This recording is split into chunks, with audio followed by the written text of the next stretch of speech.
वज़ीर दिफा ख्वाजा आसिफ का कहना है कि 9 मई के वाक़यात army chief field marshal Asim Munir की तैनाती पलटने का मंसूबा था, जिसमें फैज़ हमीद शामिल थे और अफरादी क़ुव्वत बानी पीटीआई ने फराहम की थी ताकि बानी पीटीआई दोबारा इक़्तिदार में आ जाएँ और फैज़ हमीद और जनरल बाजवा की दुकानदारी दोबारा शुरू हो जाए।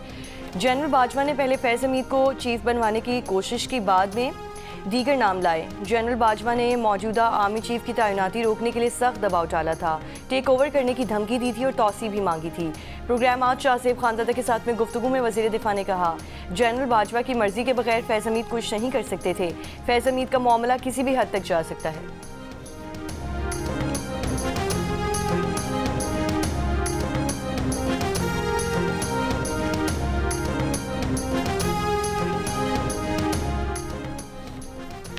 साबिक लेफ्टिनेंट जनरल फैज़ हमीद को 14 साल कैद बामुशक्कत की सज़ा का इत्तलाक आज से होगा। फील्ड जनरल कोर्ट मार्शल ने फैसला सुना दिया। ISPR के मुताबिक मुलजिम के खिलाफ 4 इल्ज़ामात सियासी सरगर्मियों में मुलव्वस होने, ऑफिशियल सीक्रेट एक्ट की खिलाफ वर्जी, इख्तियारात और सरकारी वसाइल के गलत इस्तेमाल और मुतालिका अफराद को नाजायज़ नुकसान पहुँचाने पर कार्रवाई की गई। मुलजिम तमाम इल्ज़ामात में कसूरवार करार पाया गया। मुलजिम के सियासी अनासर के साथ मिली भगत, सियासी अफरा तफरी और अदम इस्तेहकाम के मामलात अलग से देखे जा रहे हैं। फील्ड जनरल कोर्ट मार्शल ने तमाम कानूनी तकाजे पूरे किए। मुलजिम को दिफा के लिए वकीलों की टीम मुंतखब करने समेत तमाम कानूनी हुकूक फराहम किए गए।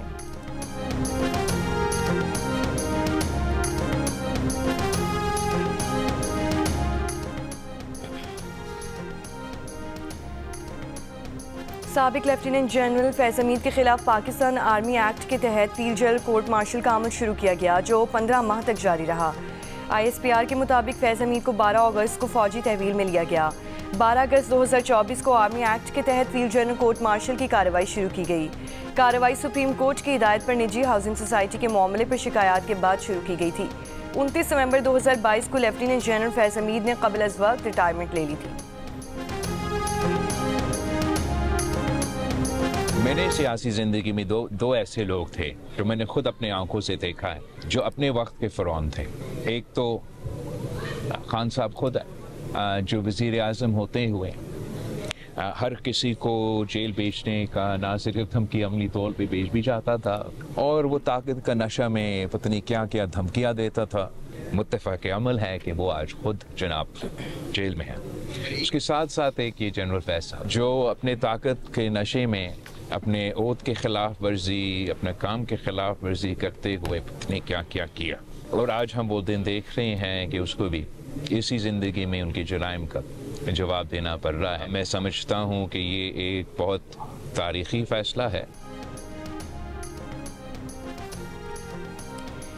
पीपल्स पार्टी के चेयरमैन बिलावल भुट्टो जरदारी ने साबिक लेफ्टिनेंट जनरल फैज़ हमीद की सज़ा को तारीख़ी फ़ैसला करार दे दिया। कहा, बानी पीटीआई और फैज़ हमीद दोनों अपने वक्त के फ़िरौन थे।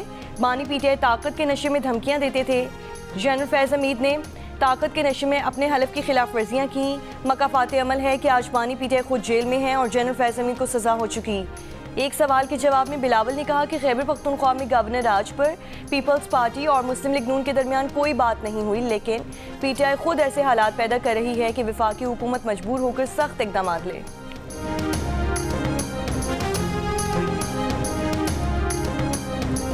बाजवा के खिलाफ भी कोई कार्रवाई होनी चाहिए। देखिए जी, इस बात का फैसला तो उनका अदारे ने ये तकड़ा एहतसाब करके बता दिया है कि वो किसी को नहीं छोड़े। अगर कोई होगा तो खुद आ जाएगा, ठीक है ना। मैं किसी का नाम नहीं लूंगा कि भी फलां का होना चाहिए। उन्होंने तो अपने कितने बड़े ओहदे पर रहने वाले जनरल और एक पाकिस्तान की इतनी बड़ी एजेंसी का सरबराह रहने वाले को भी एहतसाब के पूरे कड़े एहतसाब से गुजारा है, तो वो तो सबको गुजारते हैं। वहाँ कोई नहीं बचेगा। अगर किसी ने किया होगा तो आ जाएगा।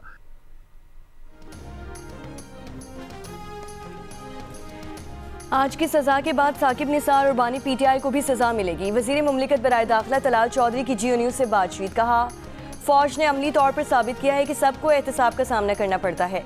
जियो न्यूज़ के सवाल पर कि ये क्या जनरल बाजवा भी इस ग्रुप का हिस्सा थे, इन्हें भी सज़ा मिलनी चाहिए, तलाल चौधरी ने जवाब देते हुए कहा कि इदारे ने तगड़ा एहतसाब करके बता दिया है कि वो किसी को नहीं छोड़ेंगे। इस फैसले के बाद अदलिया को भी चाहिए कि तेज़ी से इंसाफ के तकाजे पूरे करे। इस फैसले की प्रेस रिलीज़ का आखिरी पैरा मायने खेज़ है, इस पर गौर करना चाहिए। इन्हें खुद अपना एहतसाब करना चाहिए, इससे पहले कि कोई और करे। फैज़ हमीद ओहदे पर ना होते तो बानी पीटीआई की कभी हुकूमत भी ना बनती।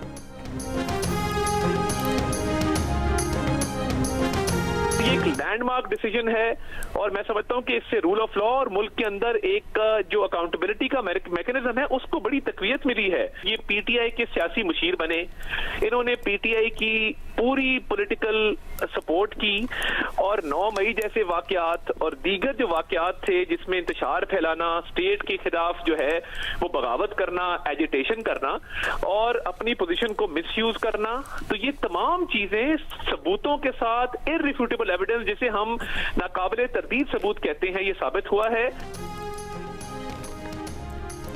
वफाकी वज़ीर इत्तलात अताउल्लाह तारर ने कहा कि कानून से कोई बालातर नहीं, फैज़ हमीद का फैसला हक और सच की फतह है। आज रेड लाइन क्रॉस करने वाले शख्स को सजा हुई।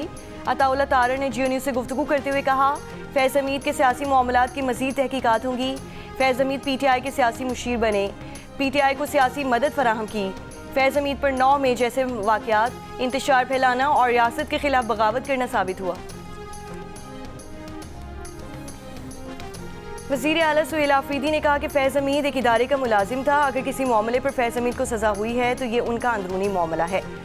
वज़ीर आला खैबर पख्तूनख्वा ने अडयाला जेल के बाहर दागल नाके पर मीडिया से गुफ्तगू करते हुए कहा कि बानी पीटीआई से मुलाकात के लिए आज 10वीं मरतबा अडयाला जेल आए। अदालती अहकामात के बावजूद मिलने नहीं दिया जा रहा। साहब इख्तियार लोग अगर समझते हैं तो आए हमारे साथ मुज़ाकरात करें। हम आज़ाद अदलिया और जमहूरियत की बहाली चाहते हैं। आज भी सुहेल आफरीदी समेत किसी रहनुमा को अडयाला जेल में बानी पीटीआई से मुलाकात की इजाज़त नहीं मिल सकी। पुलिस ने सुहेल आफरीदी के काफिले को दागल नाके पर रोक दिया।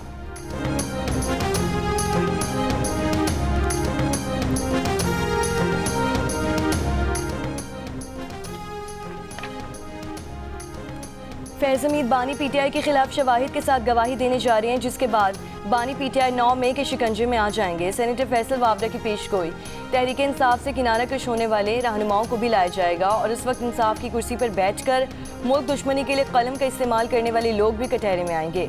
फैसल वावडा ने कहा कि फैज़ हमीद ने फौजी तनसीबात की तफसीलात फराहम करके 9 मई की सहूलतकारी की थी, जबकि जनरल बाजवा का किरदार सिर्फ नाअहली और गफलत की हद तक था। उन्होंने हक़ाइक़ मालूम होने पर फैज़ हमीद को हटाने की कोशिश की, जिसकी वजह से बरी जमा हो गए हैं। प्रोग्राम आज शाहज़ेब खानज़ादा के साथ में बात करते हुए फैसल वावडा ने मज़ीद कहा कि पीटीआई ने अपने बानी को वहाँ पहुँचा दिया है कि वो 50 साल तक बाहर ना आ सकें। पीटीआई अंदर से कह रही है कि हमने -1 तो कर दिया, बस हमें बानी पीटीआई का नाम लेकर तकरीर की इजाज़त दे दें, जो नहीं दी जा रही।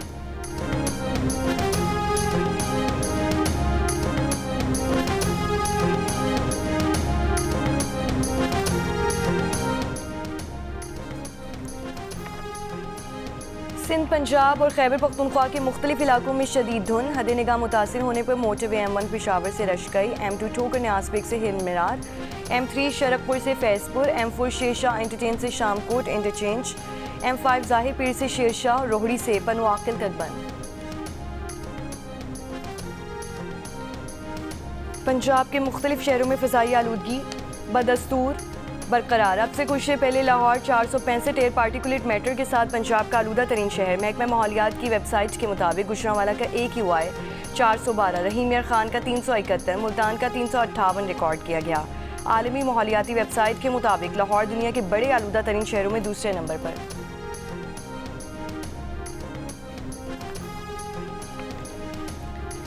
वज़ीर आज़म शहबाज शरीफ की अशकाबाद में तुर्कमानिस्तान के सदर से मुलाकात। वज़ीर आज़म का 2 तरफ़ा ताल्लुकात बिलखुसूस तिजारती और इक़्तिसादी रवाबत मजबूत बनाने का आज़म। कहा कराची और गवादर की बंदरगाहों को तुर्कमानिस्तान अपनी रसाई बढ़ाने के लिए इस्तेमाल में ला सकता है।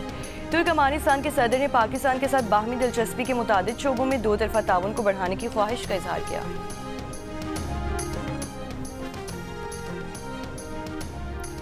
एक साल में पाकिस्तान के गैर मुल्की ज़र मुबादला के ज़खायर 9.4 अरब से बढ़कर 14.5 अरब डॉलर हो गए। आइंदा बरसों में पाकिस्तान के ज़खायर मजीद बढ़ने की पेशगोई। IMF ने पाकिस्तान की मुआशी कारकर्दगी के बारे में रिपोर्ट जारी कर दी। लिखा कि पाकिस्तान ने कर्ज प्रोग्राम के तहत ज़्यादातर अहदाफ हासिल कर लिए। मुश्किल हालात और सैलाब के बावजूद पाकिस्तानी मईशत मुस्तहकम हुई। महंगाई का दबाव आर्जी है। IMF का महंगाई कंट्रोल में रखने के लिए सख्त मॉनिटरी पॉलिसी बरकरार रखने पर जोर। शॉक्स को जज्ब करने के लिए एक्सचेंज रेट में लचक भी ज़रूरी करार। पावर सेक्टर को मुस्तहकम करने के लिए मजीद इस्लाहात की ज़रूरत है। सरकारी इदारों में गवर्नेंस और सरमायाकारी माहौल की बेहतरी भी अहम करार।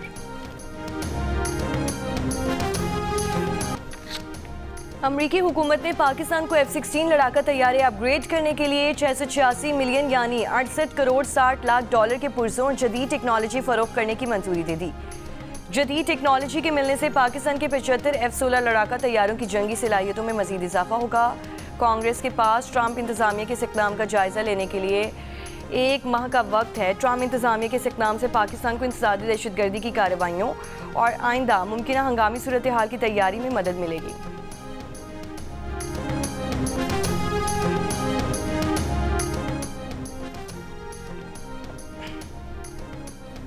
सुप्रीम कोर्ट ने मुतनाज़ ट्वीट केस में ईमान मज़ारी के खिलाफ ट्रायल रोकने का हुक्म दे दिया। अदालत ने करार दिया कि इस्लामाबाद हाई कोर्ट के फैसले तक ट्रायल रोका जाए।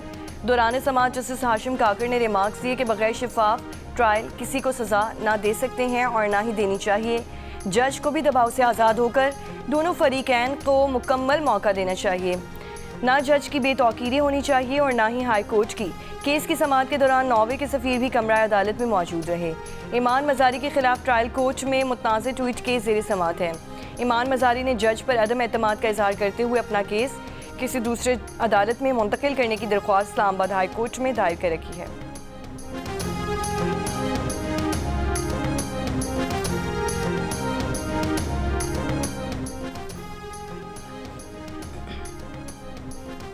पाकिस्तान में तैनात नॉर्वे के सफ़ीर की दफ्तर खारिजा तलबी। दफ्तर खारिजा ने नॉर्वे के सफ़ीर को पाकिस्तान के अंदरूनी मामलात में मुदाखलत पर डिमॉश जारी कर दिया। तर्जुमान दफ्तर खारिजा का कहना है कि 11 दिसंबर 2025 को नॉर्वे के सफ़ीर ने सुप्रीम कोर्ट में ईमान मज़ारी केस की समाअत में शिरकत की। किसी भी मुल्क के सफ़ीर की ज़ेर समाअत मुकदमे में मौजूदगी बैनुल-अक़वामी क़वानीन की संगीन खिलाफ वर्जी तस्वुर होती है। ये सिफारती हद से तजावुज़ और पाकिस्तान के अंदरूनी अदालती मामलात में बराह रास्त मुदाखलत थी। ये इक़दाम वियना कन्वेंशन 1961 के आर्टिकल 41 की खुली खिलाफ वर्जी है। ये पहला वाक़या नहीं है। नॉर्वे की मुख्तलिफ NGOs पाकिस्तान में ऐसे अनासर की हिमायत करती हैं। ये तंजीमें पाकिस्तान मुखालिफ सरगर्मियों में मुलव्वस अनासर को प्लेटफॉर्म फराहम करती हैं और सपोर्ट करती हैं। इंतहाई गैर जिम्मेदाराना तर्ज़ अमल के बाद पाकिस्तान ने नॉर्वे के सफ़ीर को डिमॉश जारी कर दिया। पाकिस्तान अपने अंदरूनी मामलात में किसी भी किस्म की मुदाखलत बर्दाश्त नहीं करेगा।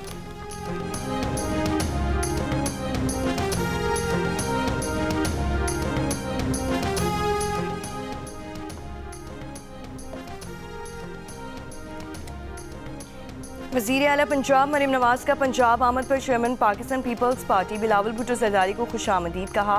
पंजाब आपका घर है, आपको हमेशा इज़्ज़त और एहतराम मिलेगा। मरीम नवाज़ का बिलावल भुट्टो ज़रदारी के लिए नेक तमन्नाओं का इजहार। पाकिस्तान आर्मी और पीपल्स लिबरेशन आर्मी चीन की इंसदादी दहशतगर्दी की मुश्तरका मश्क। नेशनल काउंटर टेररिज्म सेंटर पबी में विजिटर्स डे की तकरीब। चीन के सफ़ीर जियांग ज़ाइडोंग के बतौर मेहमान खुसूसी शिरकत। ISPR के मुताबिक मश्क से दोनों ममालिक के दरमियान बाहमी ताउन और अस्करी इश्तराक मज़ीद मजबूत होगा। ये मश्क खित्ते में अमन इस्तेहकाम के लिए दोनों ममालिक की मुसल्लह अफ़वाज के बाहमी अज़्म की भी अक्कास है।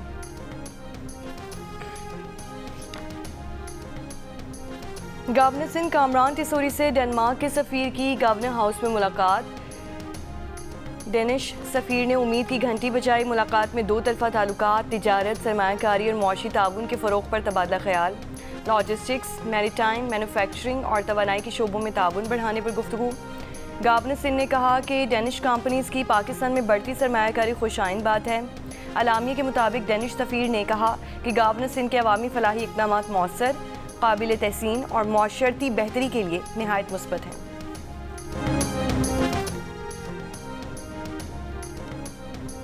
पेशावर में बाइक सर्विस की आड़ में राहज़नी की वारदातों का इंकशाफ। मुलजिमान बाइक सर्विस फराहम करने वालों का रूप इख्तियार करके शहरियों का एतमाद हासिल करते और फिर मौका मिलते ही लूट कर फरार हो जाते थे।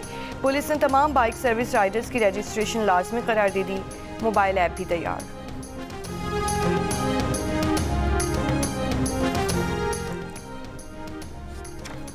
पाकिस्तान में 91% लोगों ने पिछले 6 माह के दौरान ऑनलाइन शॉपिंग नहीं की। ऑनलाइन शॉपिंग के लिए 60% अफराद ने कैश ऑन डिलीवरी के जरिए अदायगी की।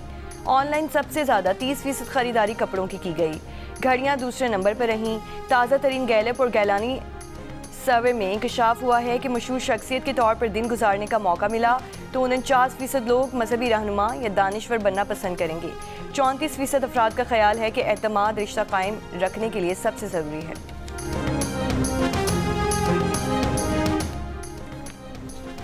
अमरीकी सदर डोनाल्ड ट्रंप ने कहा है कि यूक्रेन रूस जंग बंदी के रोशन इम्कानात की सूरत में अपना नुमाइंदा जंग बंदी मुज़ाकरात में भेज सकते हैं। यूक्रेन जैसे तनाज़ात तीसरी आलमी जंग तक पहुँच सकते हैं। गजा में क़याम अमन के लिए काम कर रहे हैं। ईरान भी अमरीका से डील करना चाहता है। वाइट हाउस मीडिया के से गुफ्तगू में अमरीकी सदर ने कहा कि वेनेज़ुएला में अब सूरत हाल जल्द ही ज़मीनी कार्रवाई तक पहुँचने वाली है। मुनशियात स्मगलिंग की रोकथाम के लिए इक़दाम कर रहे हैं। आर्टिफिशियल इंटेलिजेंस में अमरीका या चीन में से शायद सिर्फ एक ही मुल्क जीतेगा। AI के लिए मरकज़ी अथॉरिटी से मंजूरी का निज़ाम चाहते हैं ताकि 50 रियासतों से मंजूरी का झंझट ख़त्म हो।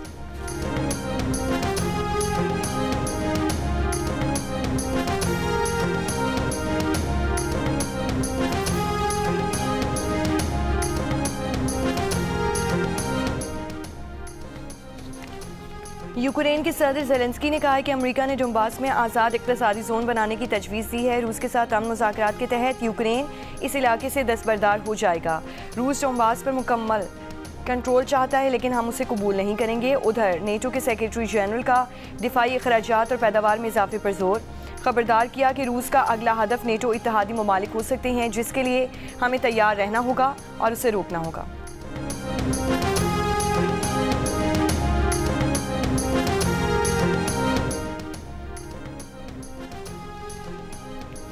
अमेरिका का वेनेज़ुएला के करीब पकड़े गए टैंकर का तेल जब्त करने का फैसला। तर्जुमान वाइट हाउस के मुताबिक टैंकर ईरान के लिए गैर कानूनी तरीके से तेल ले जा रहा था। टैंकर के अमले से पूछताछ जारी, शवाहिद भी इकट्ठे किए जा रहे हैं। वेनेज़ुएला के वज़ीर ख़ारजा ने अमरीकी कार्रवाई समुद्री डकैती करार दे दी।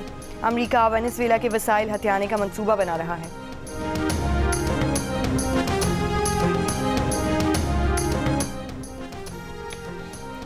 यूरोपीय मुल्क ऑस्ट्रिया में 14 साल से कम उम्र लड़कियों पर स्कूल में हिजाब पहनने पर पाबंदी आए। ऑस्ट्रिया की पार्लियामेंट ने बिल की मंजूरी दे दी। खिलाफ वर्जी पर $1150 जुर्माना होगा। हिज़्ब इख्तिलाफ ने पाबंदी को गैर आइनी करार दे दिया। इंसानी हुकूक की तंजीमों का कहना है कि हुकूमती फैसला माशरे की तकसीम को मज़ीद गहरा कर सकता है। हिजाब पर पाबंदी के खिलाफ वियना में हिजाब पहनी बच्चियों और ख़वातीन का एहतजाज, ख़ानदानी मामलात हुकूमती मुदाखलत करार दे दिए। But Israel's continued participation Eurovision 2024 के फातिह स्विट्ज़रलैंड के गुलकार नीमो का इसराइल के मुकाबले में शमूलियत पर एहतजाजन अपनी ट्रॉफी वापस करने का ऐलान। सोशल मीडिया पर पैगाम में नीमो ने कहा कि अक़वाम मुत्तहिदा का आज़ाद बैनुल-अक़वामी कमीशन इसराइल को फ़लस्तीनियों नस्ल कुशी का मुर्तकब करार दे चुका। इसराइल को मुकाबले में शिरकत की इजाज़त यूरोपीय ब्रॉडकास्टर्स यूनियन की पॉलिसी से मुतसादिम है। इससे कबल इसराइल को यूरोविजन 2026 में शिरकत की इजाज़त के खिलाफ स्पेन, आयरलैंड, हॉलैंड, स्लोवेनिया और आइसलैंड मुकाबले के बॉयकॉट का ऐलान कर चुके।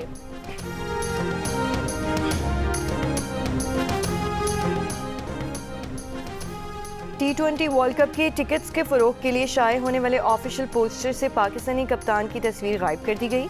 इंटरनेशनल क्रिकेट काउंसिल ने भारत और श्रीलंका में आइंदा बरस होने वाले वर्ल्ड कप के टिकट्स की फ़रोग का आगाज़ कर दिया। टिकट्स की फ़रोग में पाकिस्तान और भारत के मैच के टिकट्स की मांग सबसे ज़्यादा देखने में आई।